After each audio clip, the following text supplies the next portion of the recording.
A'udzubillahiminasyaitonirrajim. Bismillahirrahmanirrahim. Assalamualaikum warahmatullahi wabarakatuh. Kami dari kelompok 6. Pada video kali ini kami akan menjelaskan materi mengenai mikrobiologi pencegahan.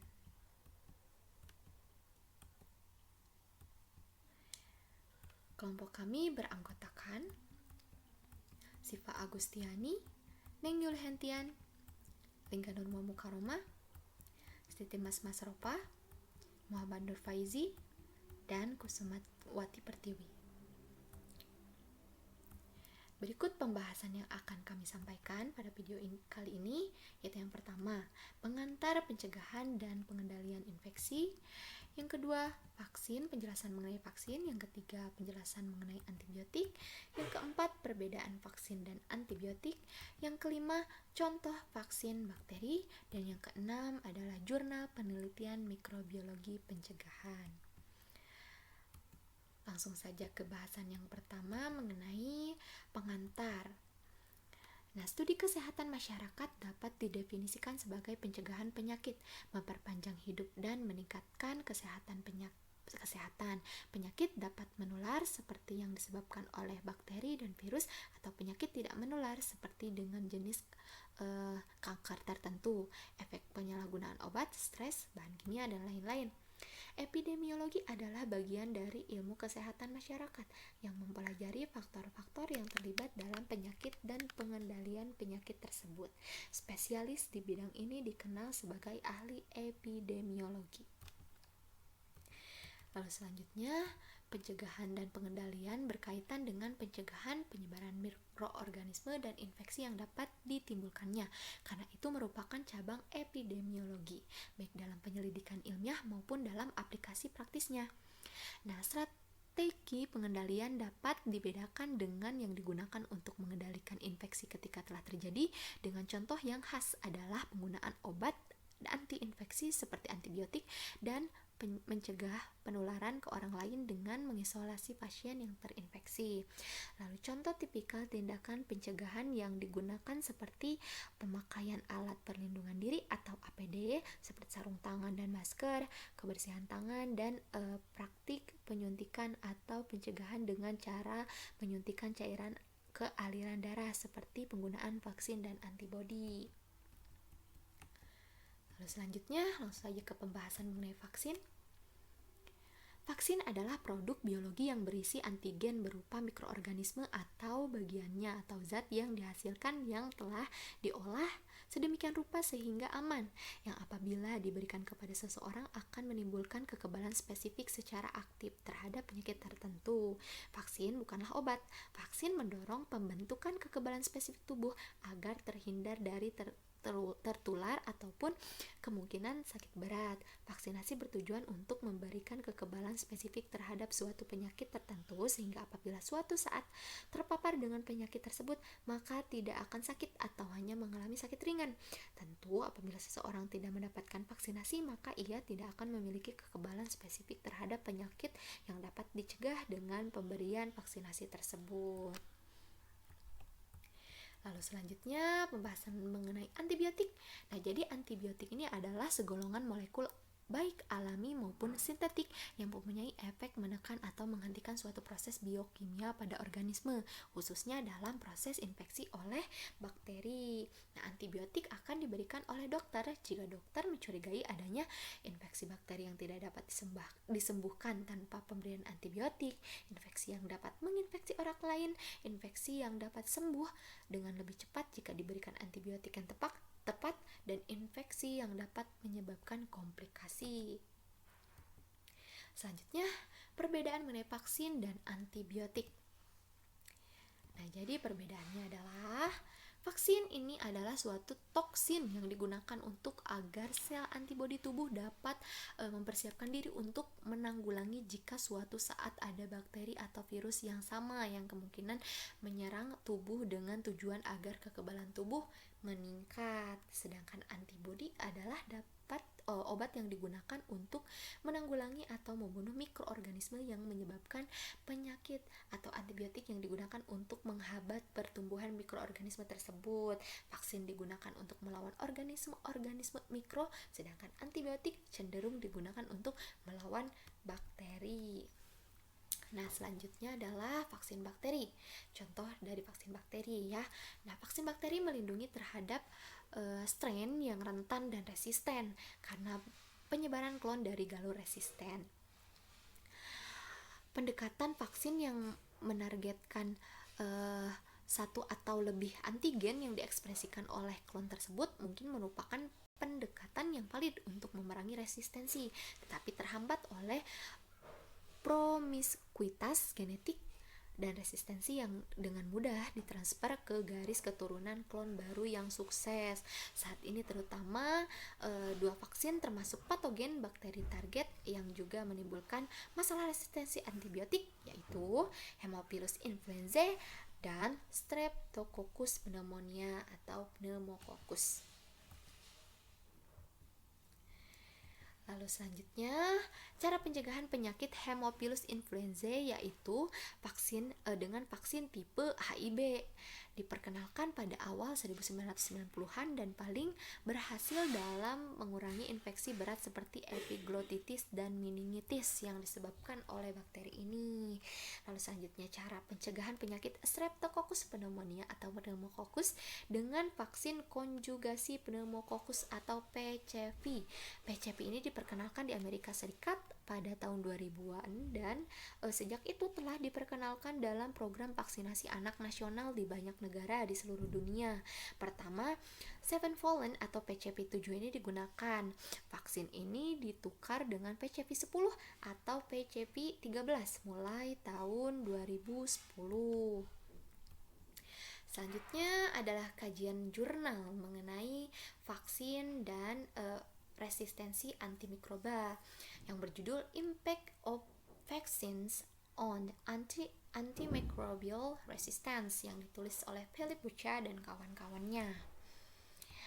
Nah, pada jurnal ini berisikan yang pertama latar belakangnya menyebutkan bahwa beberapa dekade antibiotik menjadi booming karena mampu meningkatkan kesehatan dan harapan hidup baik pada hewan, pertanian, dan kesehatan.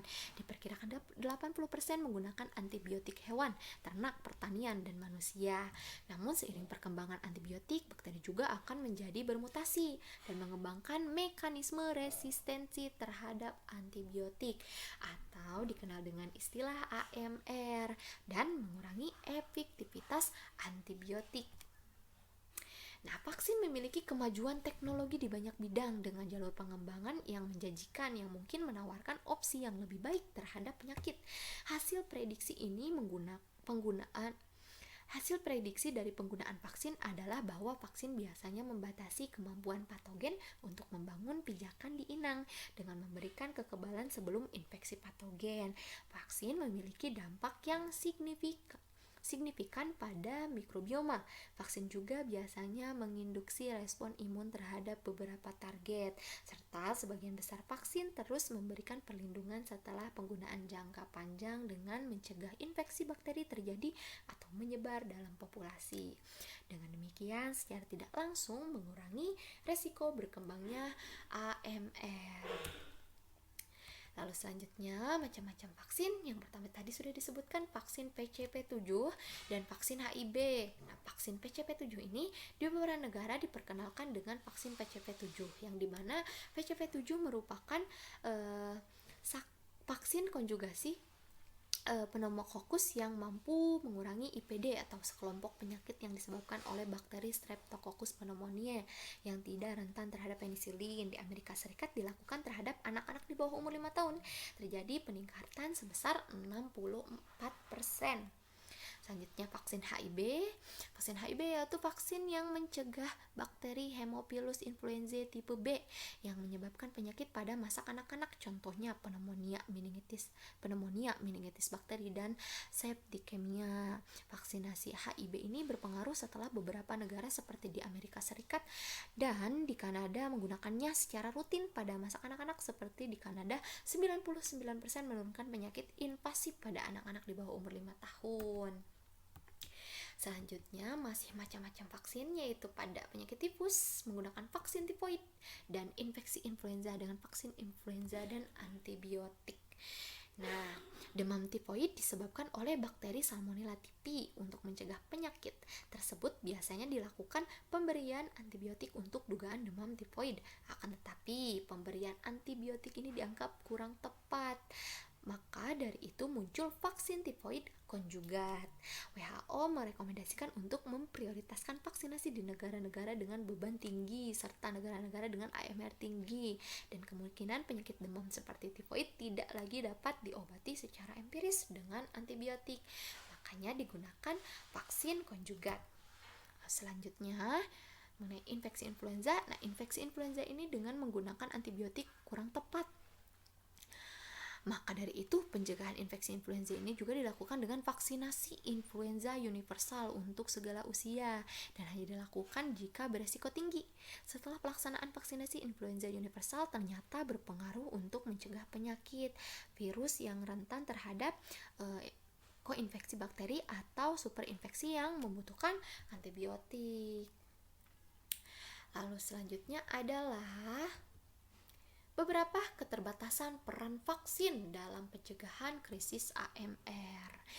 Nah, jadi keterbatasan dalam vaksin contohnya adalah ada beberapa bakteri yang tanpa bukti AMR dan tetap sensitif ternyata terhadap banyak kelas antibiotik, misalnya Treponema pallidum, dan ada beberapa yang AMR-nya berkembang sangat lambat, misalnya Streptococcus pyogenesis. Sebaliknya, ada juga spesies lain mengembangkan resistensi bahkan dengan tekanan antibiotik yang sangat sedikit di masyarakat, misalnya Staphylococcus aureus. Nah, selanjutnya adalah untuk perkembangan vaksin dalam melawan AMR dapat dilakukan dengan cara berikut. 6 cara ya, yaitu yang pertama adalah dengan cara peningkatan cakupan serotip atau serotype, yang kedua pendekatan gabungan vaksin antibiotik, yang ketiga pencantuman dampak pada AMR dalam evaluasi ekonomi kesehatan, yang keempat adalah lisensi vaksin yang dipercepat. Lalu yang kelima adalah memperbaiki program yang sudah ada dan memperluas program baru. Dan yang terakhir, yang keenam, adalah dengan teknologi dan target vaksin baru. Nah, selanjutnya berdasarkan pemaparan yang sudah penulis pada jurnal tadi dikemukakan ya, dapat kami simpulkan bahwa vaksin maupun antibiotik itu memiliki dampak positif untuk kesehatan. Nah, beberapa faktor yang menyebabkan peningkatan AMR atau penyakit itu termasuk peningkatan yang signifikan dalam penggunaan antibiotik pada manusia, hewan, dan peternakan, yaitu penggunaan antibiotik yang tidak tepat dan penyalahgunaan antibiotik untuk infeksi virus dengan berkurangnya ketersediaan antibiotik baru. Meskipun vaksin tidak dimaksudkan untuk menggantikan antibiotik, vaksin dapat berkontribusi untuk mengurangi AMR dengan cara mencegah penyakit bakteri dan penularannya serta dengan mengurangi penggunaan dan penyalahgunaan antibiotik. Nah, selanjutnya di sini ada sumber yang kami gunakan. Sumber yang kami gunakan itu meliputi 2 sumber. Nah, ini sumber yang pertama itu digunakan untuk pengantar ya, pengantar pertama, pembahasan pertama, yaitu mengenai pengantar dan penjelasan antibiotik serta virusnya, serta vaksinasi, mohon maaf. Lalu ini jurnal yang kedua tadi sudah dibahas ya, mengenai kajian-kajiannya. Ini detail mengenai 2 jurnal yang kami gunakan. Yang pertama, jurnal pertama itu judulnya adalah Bacterial Vaccines and Antibiotic Resistance dengan penulis Brigitta Henriques Normark dan Stefan Normark. Penerbitnya adalah Uppsala Journal of Medical Science pada tahun 2014 di publikasinya. Dan jurnal yang kedua adalah Impact of Vaccines on Antimicrobial Resistance dengan penulis Philip Butcher dan kawan-kawan. Penerbitnya adalah Elsevier dan tahun terbitnya itu pada tahun 2020. Mungkin cukup sekian pembahasan mengenai mikrobiologi pencegahan yang dapat kelompok kami sampaikan. Mohon maaf sekali jika terdapat masih banyak kekurangan atau bahkan kesalahan dalam penyampaiannya, karena di sini juga kami masih sama-sama belajar. Terima kasih atas perhatiannya. Wassalamualaikum warahmatullahi wabarakatuh.